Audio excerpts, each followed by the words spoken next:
This group of riders is one of the greatest group of people I've ever met in my entire life. There's not a person in this group that I couldn't call 24/7 who would come out and help us. We all ride for a purpose. We all ride to remember people who were important to us, who have made the ultimate sacrifice throughout their careers. There's not a person in this group who hasn't been personally affected by some sort of tragedy and loss in law enforcement, and it shows the resilience of the people who are here today to come together, ride in their memories, and continue to work with each other. So this is our first and hopefully annual memorial ride for fallen officers. We're honoring fallen officers from Dearborn, but also every member here is riding for somebody who's been lost, whether it's locally or nationally. Everyone has a connection, and that's what we're doing today.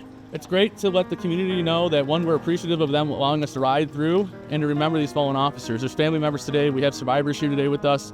This is a huge impact for them. They get to see that their hero is not forgotten.